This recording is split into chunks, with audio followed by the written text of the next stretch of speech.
Welcome to Old Guys Still Rock. Super grateful you gave us a look or a listen. We specifically developed this podcast for friends, or soon-to-be friends, who are in the 40-plus category. This podcast is a platform to not only have your voices be heard, but also for others who are going through the same thing and know that they too aren't alone. Our topics may be business, topics may be entrepreneurship, our topics may be social, or our topics may be just everyday life. Whatever it is, we hope that you give it a share and leave us a comment. But most of all, if you want your voice to be heard, please leave us a comment on how to get a hold of you so you too can be an old guy that still rocks and help build our community. Until we speak again, stay safe, but most of all, God bless. All right. Good morning, good afternoon, good evening, wherever you may be. Welcome back. I am Blair Armstrong of Team Armstrong. I know, brother, I know. I'm so excited. I want to say it, but I've got to finish my intro. This is your first time here. My name is Blair Armstrong of Team Armstrong Coldwell Banker. I'm a global luxury specialist in residential real estate in the Coachella Valley. Coachella Valley from Palm Springs all the way to Indio. So if you need to find that on a map, look up Palm Springs and go east to Indio, and that's what we take care of.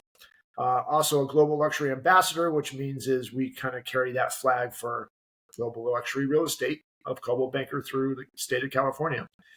And anyway, that being said, on my right, possibly your left, I never know how this is going to turn out, but my good friend for almost 30 years, Brent Wright of Brent Wright Incorporated, a man with many hats, all successful hats, may I add, from body shops to detail shops to wellness centers, payroll companies, property management.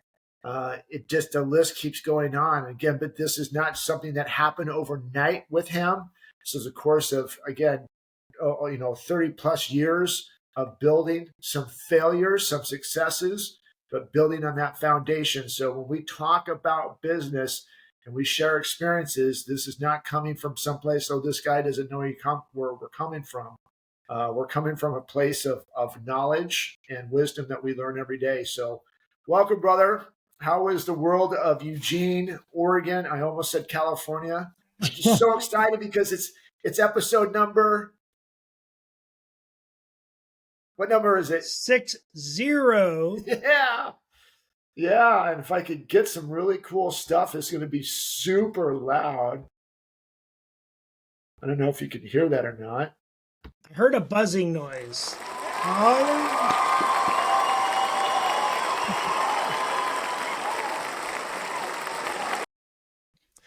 So anyway, we made it. Episode number 60. Some really good ones. Some stuff that we've had some technical difficulties, but here we are. So progress report. Did anybody do what we asked them to do so we can give away hats or t-shirts? No. Nobody likes free stuff. Well, you know what? We did. Let me say that. I will say this. I want to say a big shout out to Amy Hayes. I know her and her husband listen frequently. Mm-hmm. She did comment on our YouTube page, so we will get her some apparel. Nice. Billy will probably wear it on the golf course, but at least we want to recognize her. So, Amy, thank you so much for being for giving us some good feedback.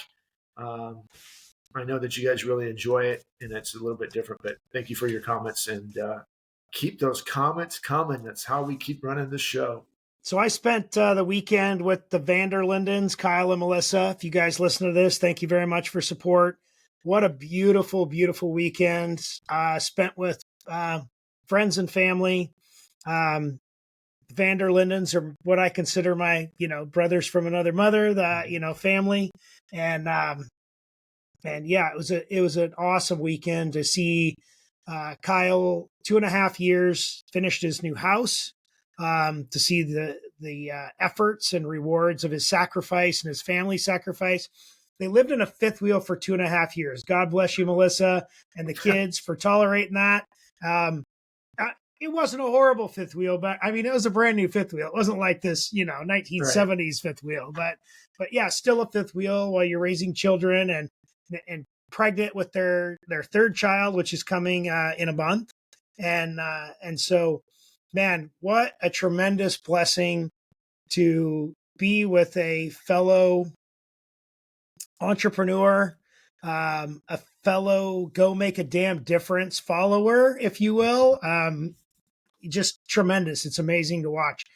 So while his wife is getting ready to have their third child in a month, he's doing 75 hard Wow. and finishing up building his house and produced a helped to produce the Melissa's sister helped as well to produce a baby shower while in the middle of all of this. And when I say go make a damn difference, this dude is making a damn difference. And it is apparent and it is an honor to be your friend. So my wife said, "Did you bring a hat and t-shirt for Kyle? Because he listens." I said, "Nope, I didn't." She goes, "Why not?" And I said, "Because there's an entry fee. He's got to come on here.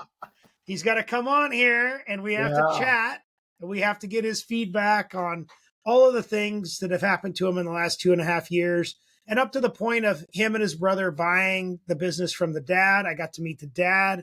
Super cool. My kids got to ride motorcycles and four-wheelers in the field with his kids. I mean, it was a super, super awesome deal. So, but that's how you get a hat and t-shirt, Kyle. There you go, man. I love it. Congratulations, Kyle. And did they have like this announcement type thing, or is it a baby shower? They did a baby shower. So we actually drove 5.5 hours each Okay. way and took the fifth wheel and stayed the weekend. And I got to do a couple of workouts with Kyle on his 75 hard each day, and which was super cool. Now my wife's like, "Guess what you're starting on Monday?" Are you 75 hard right now? She's pushing me to start on Monday. Oh man. Yep. She's like, "Are you going to do it or are you going to bitch out?" Like, all right, well, we'll see how it Yeah. plays out. I told her I'd think about it. I'm running out of bandwidth, but like she said, schedule it. You always Yeah. say schedule it, right? So Yeah. schedule it and make it happen. Yeah. I need that. She's right. I do need that, and I appreciate the call out. My beautiful wife, April. Thank you very Yeah. much for keeping me on task. Well, I would highly consider that doing that with you right now, but I am like 50 days away from Hawaii, dude. So I'm out.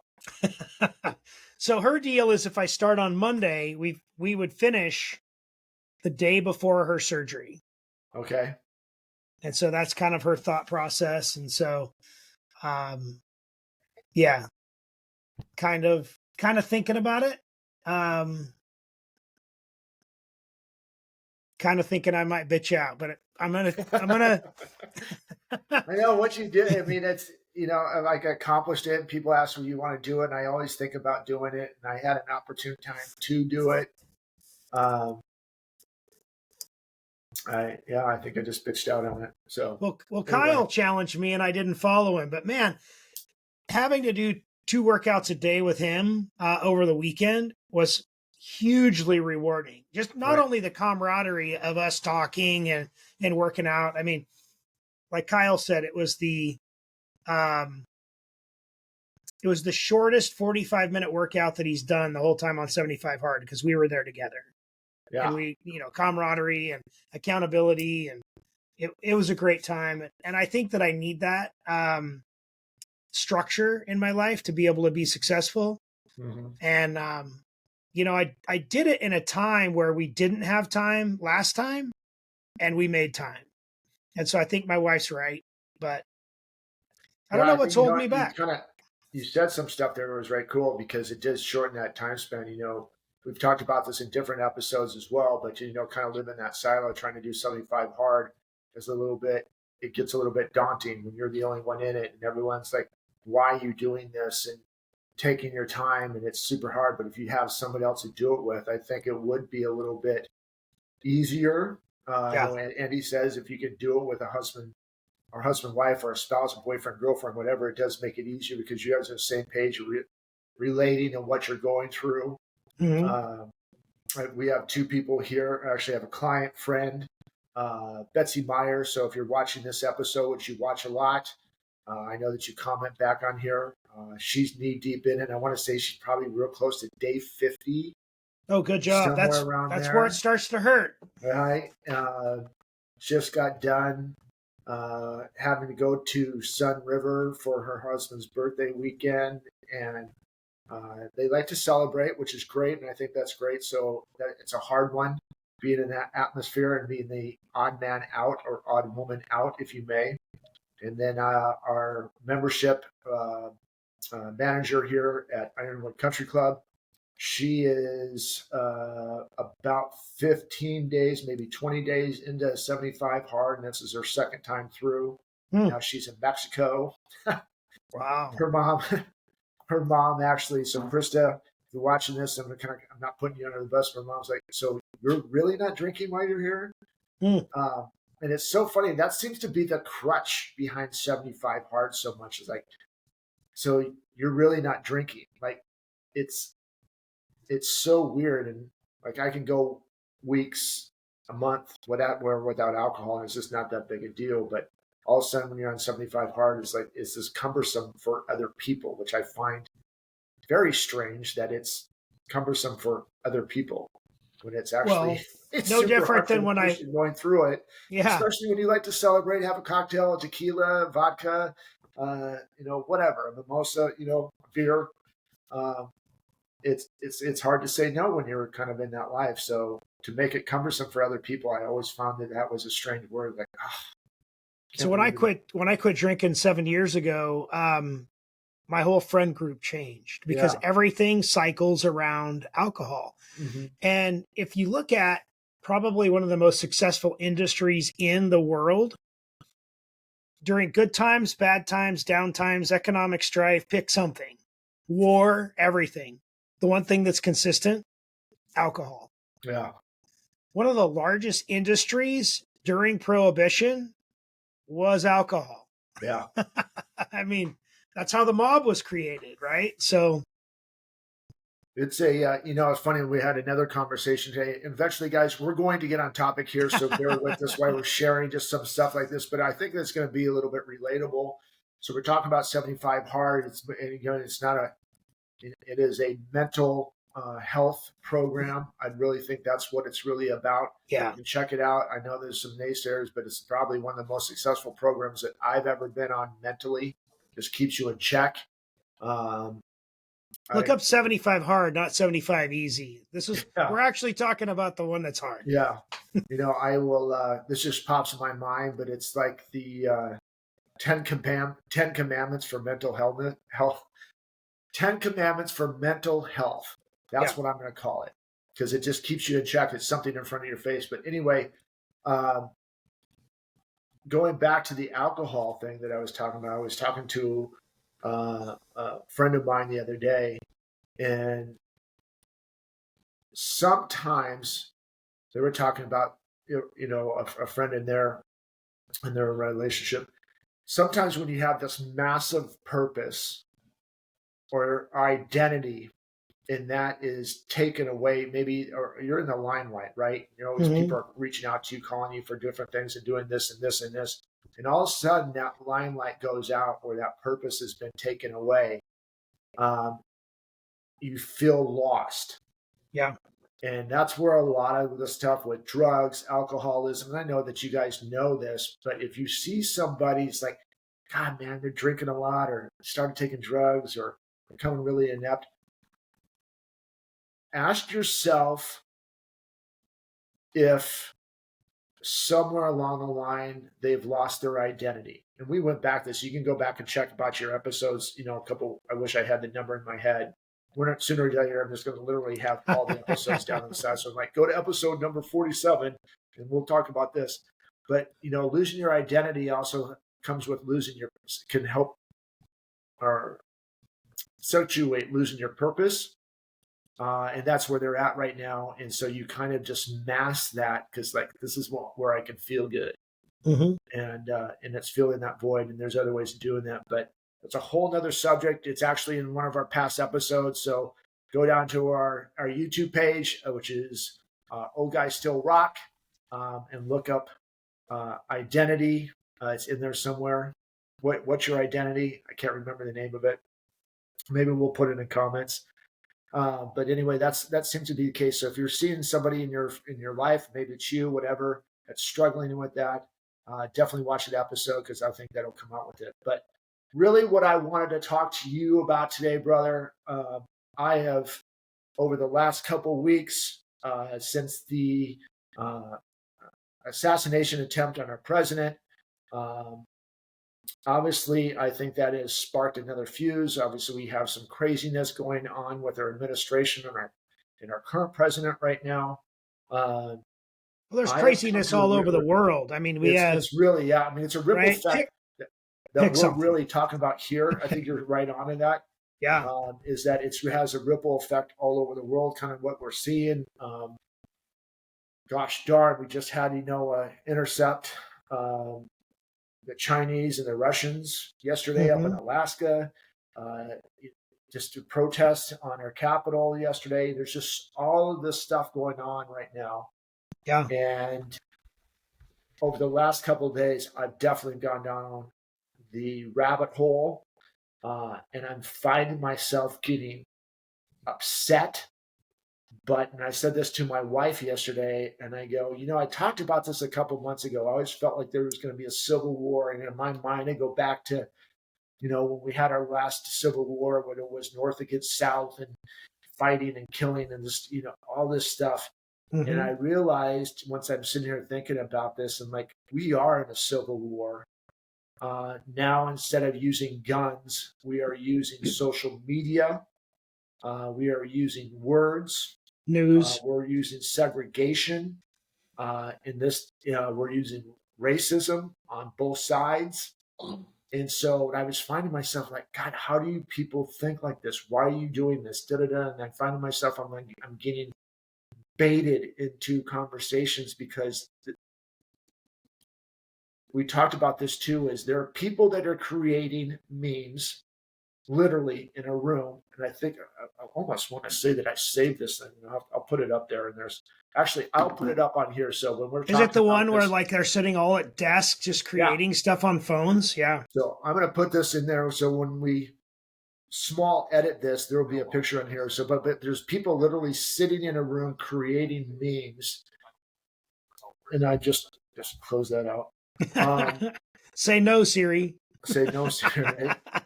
Uh, Or Alexa. that are baiting us into segregation.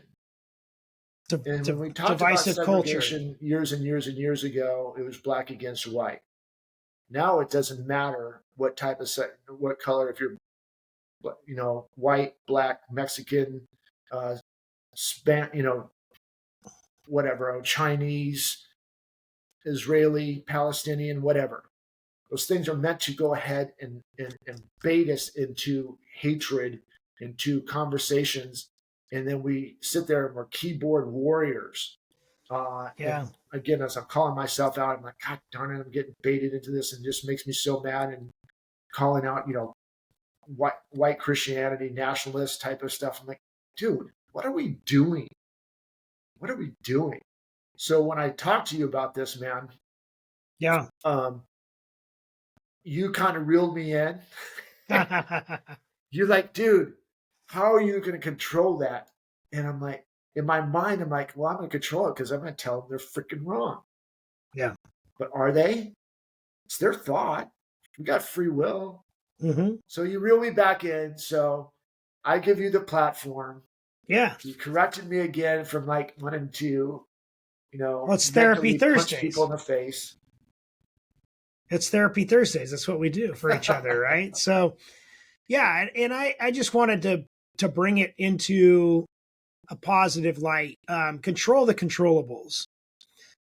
We can't control what is on the news. We can't control what's on social media. We can control if we watch it or not, or block it or not, right? But I would actually challenge you to to not block things. Listen to it, digest it, separate it in your mind, separate it in your body and your soul, and say, this is something I can't control. I'm going to be aware of it, but I'm also going to know that I can't control it. Mm-hmm. And so I'm going to take the knowledge, I'm going to take the understanding, and I'm going to process it. But I don't have to let it become my identity, as you said earlier. Mm-hmm. So what's on the news, what's in your social feed, doesn't have to be your identity. So if your shtick, if you will, is listening to the news at 6:00 every night, then I would suggest that you listen to positive things all day long. And that way you have this positive bank built up. So that way, when you see the negativity, it doesn't debilitate you. Mm-hmm. Right. And so can you control what's going on in Ukraine? Absolutely not. Can you control the planes that we intercepted yesterday? No. Can you control any aspect of this presidential election? No. Well, I mean, I hear no, yes and no. Well, right. But I mean, on a There, micro no, level, yes, your one vote counts. Keep right, keep right. voting. Do that, right? Doesn't matter right, left, center. If you have the ability and it's your given right, your birthright to vote, vote. I'm going to encourage you to do that. Mm-hmm. What I can tell you, however, is that your response won't make a difference to anyone. Your response won't change the world. If you want to get on a platform, become well known, and then push your agenda, good for you. But realistically, the little guys like us, you posting a meme and getting 13 people to like it isn't going to change the outcome of that situation. Well, first off, it's in the past. You can't change it anyways, right? So what you can do is change and reflect. So you can reflect on the situation. You can adjust your response, and then you can maybe influence the future by your response. But I don't think that you're not going to make a damn difference on what happened yesterday. So getting wound up about it doesn't help anybody. No. You can't control it. Yeah, and I, and again, I agree with you. You can't control it. And you said something in our pre-conversation about, I can control like the 3 feet around me. And Yeah. then, my thought about that is that, okay, you can control that portion of it, and then how do you duplicate that, right? What are you doing to spread the light? Go There's back to our one penny when we had a whole episode on the penny, right? penny on that in a penny episode. So going back to this, I had another conversation with somebody the other day. Is like, well, if you watch Fox, you do this. If you watch CNN, then you believe, blah blah blah blah blah. There are so many good independents that are out there right now that are having logical conversations. One of the things that I actually really enjoyed yesterday is I watched a episode, it's probably 40 minutes long, of Young Turks. They're Democrats, it really doesn't matter. And then Charlie Kirk, everyone knows Charlie Kirk is more of a conservative. But they had like this really good conversation that they agreed on so many things, but with just a little bit different aspect. But realistically, the common thread was more common than the diversity was with them. They didn't yell at each other. They didn't slam each other. They didn't talk over each other. They're like, yeah, I can see where that makes sense. This, and this. And then Charlie Kirk going, yeah, that makes sense. But we have this, and this. And so that's when we've had this conversation too, is we're at a fever pitch right now. I think it's going to get worse because everyone's throwing stuff in there with this. How much mud can you sling right now? Challenges going down in a quote unquote presidential race. The stuff that we buy into on this, one thing that we've talked about as well on this podcast is really getting down to it. It doesn't matter if your neighbor or people that you surround yourself may have different beliefs. Maybe have a conversation. What is your thought when you say this? What are your, why do you believe this? What's So your I can basis for it? What's your so basis, I right? can understand where you're coming from. Mm-hmm. And then really like, okay, I get that. But if it was this, and this, don't you find that, do you see that point? Well, no, I don't see that. But okay. But having logical conversations, I think right now, for me, um, we're just like, how in the F are you thinking about this stuff? I mean, what are you, Well, mind blowing? so it's everybody's opinion is formulated based upon their past experience. So really get into what's your past experience that's driving you to believe this today. That would be a super cool place to start. And then secondly, I don't know about you, but I'd really love to see a candidate for any presidential, House, Right. Congress, Senate, or anything that actually said, I'm not a career politician. I'm going to do this for my term. I'm going to make a difference. I'm going to then set somebody up to take my position next. Mm-hmm. And we're going to work on real issues that are going to impact real people instead of your golf game sucks.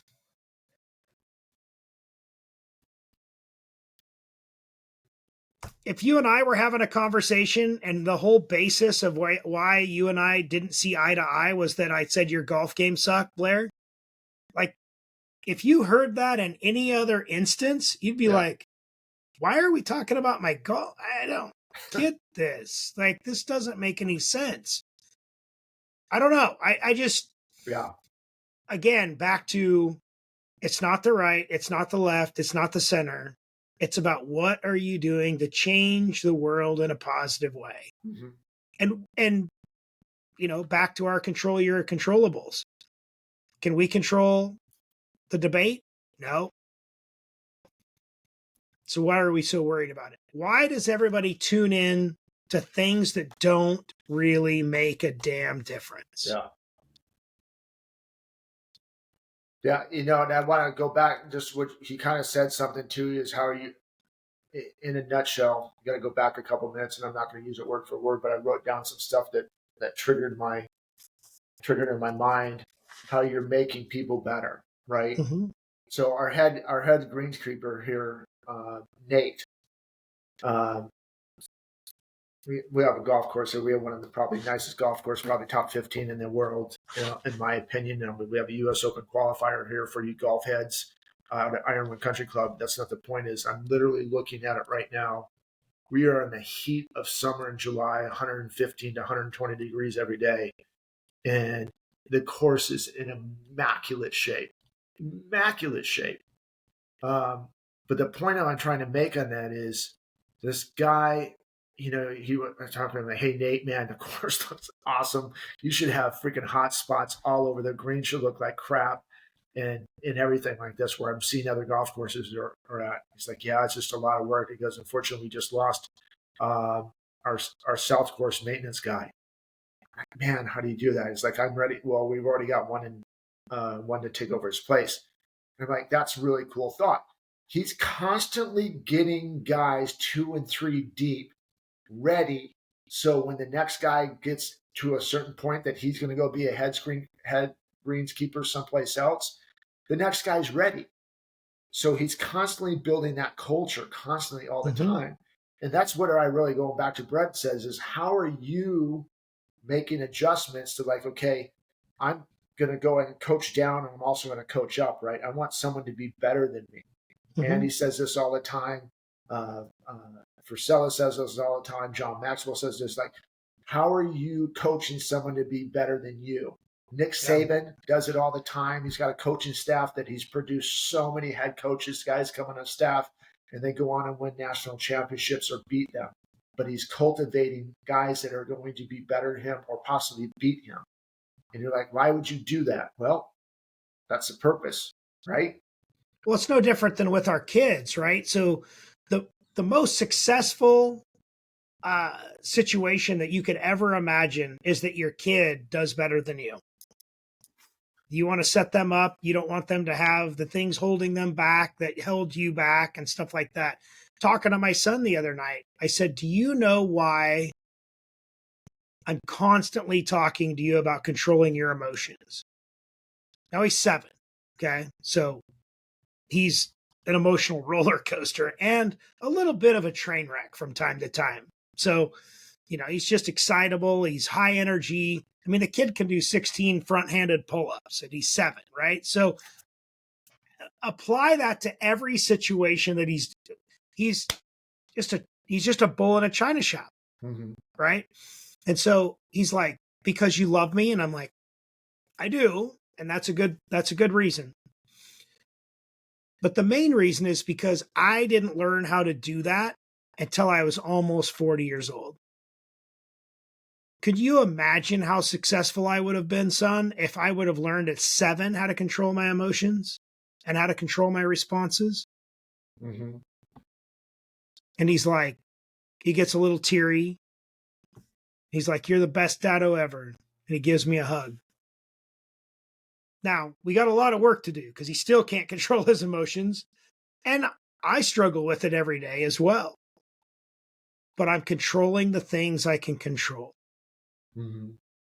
I was talking with one of my coaching clients today, Gerard. Thank you for listening, Gerard, by the way. I appreciate you. And I told him that I've set up triggers that when the world feels like it's just coming down on top of my head and all the weight's on my shoulders for everything, I will literally laugh.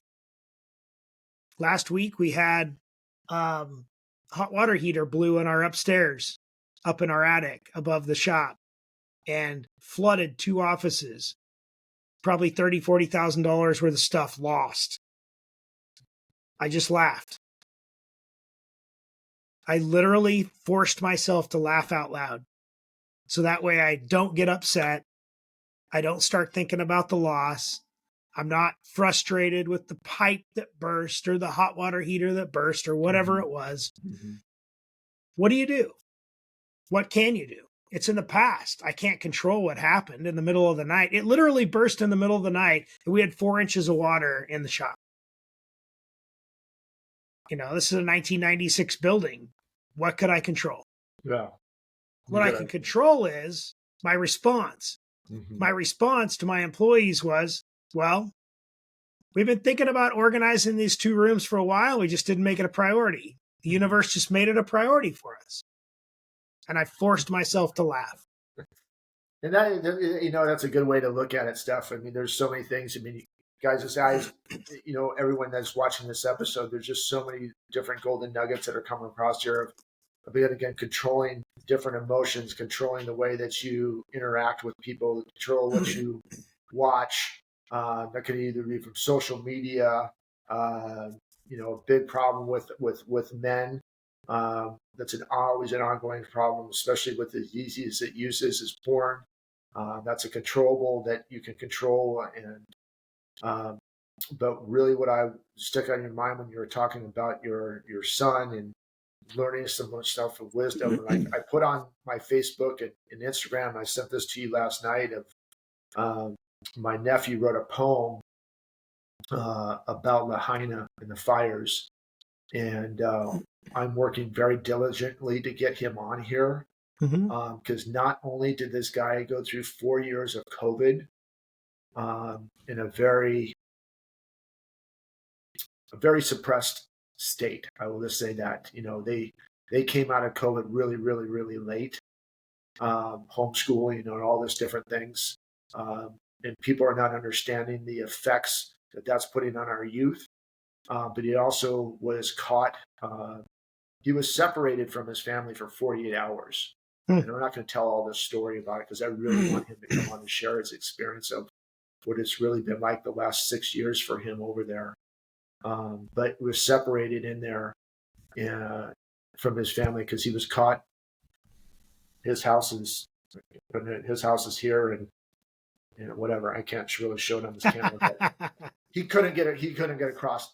We didn't know I was communication with my brother via text when it would come back to work and sort of something. They didn't know if Pierce was alive, Hmm. which was super scary. And finally, one day, it just showed up on his doorstep. I mean, it's an awesome story, and I hope that he writes a book on it one day because I think it's going to be really good. But the point I'm trying to make is, um, during all of this, he has become very prolific in track. He just got a full ride scholarship at the University of Rome over in Europe. So I'm going to encourage you guys to go watch my Instagram post or go to my Facebook page and watch him, the poem that is on there. It is his voice, and he's actually reading it. But very,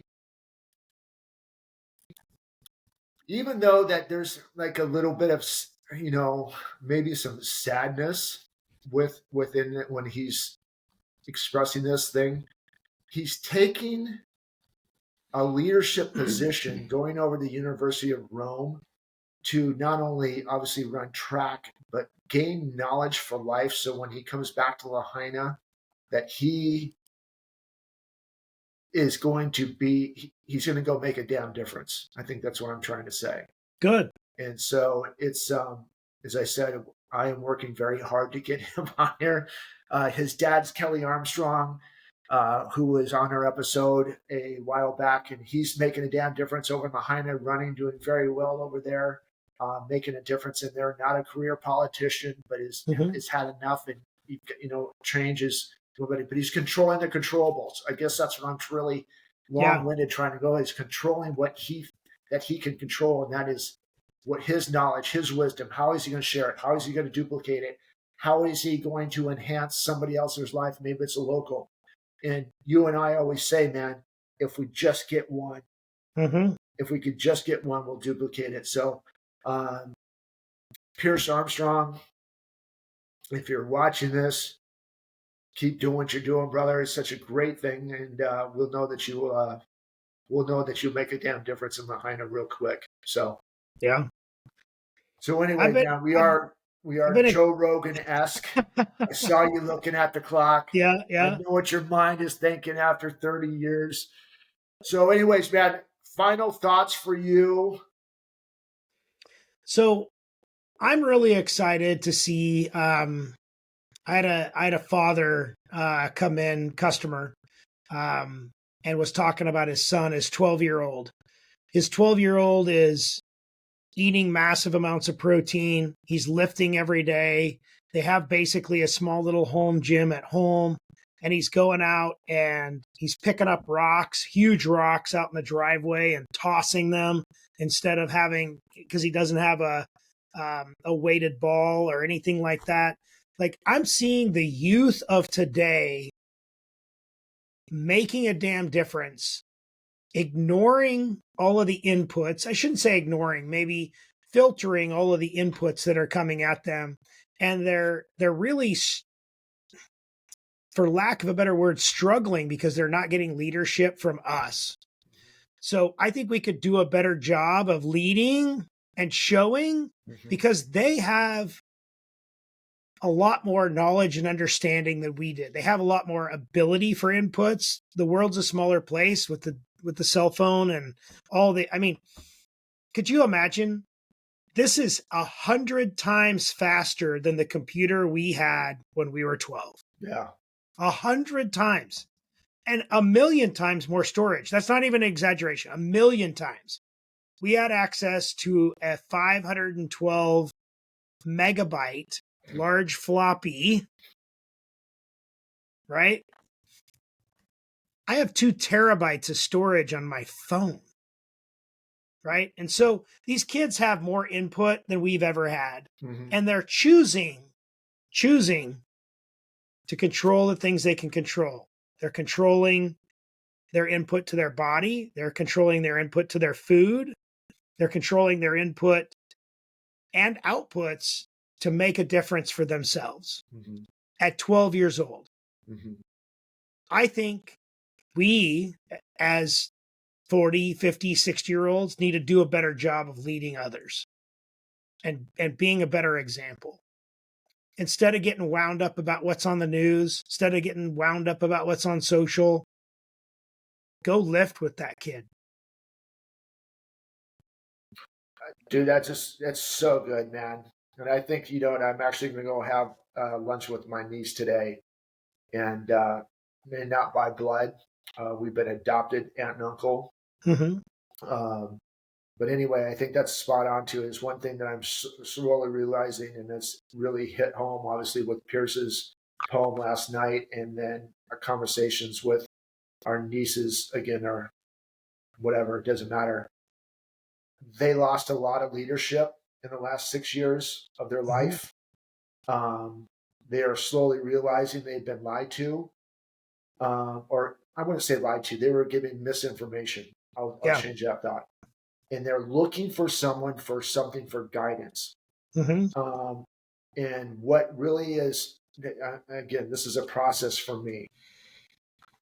And this really hit home not only last night and this morning, while we're talking, is that we're spending a lot of time fighting as adults through social media right now, through news, through protests, with all those other stuff.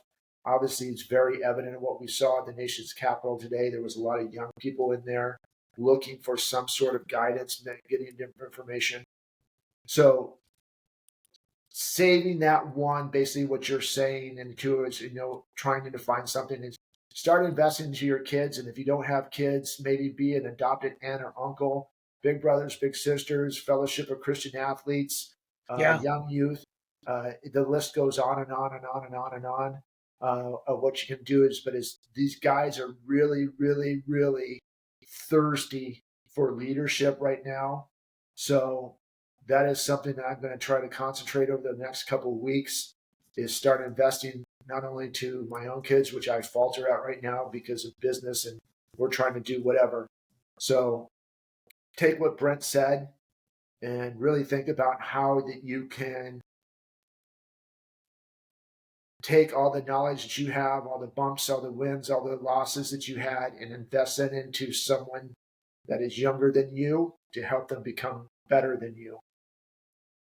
And that is a controllable that you can't ban. So, brother, thank you so much for today. Yes, I'm cutting that short. We got to get on. He's got to do some work. I got to do some work. But as Brent always says, don't be a troll. Go make a damn difference. That's a new one. We want to give away merchandise, guys. Just go ahead and leave us a comment there, share this episode. But until we talk to each other again next week, stay safe. But most of all, God bless, guys. We love you. We'll talk to you soon. Take care.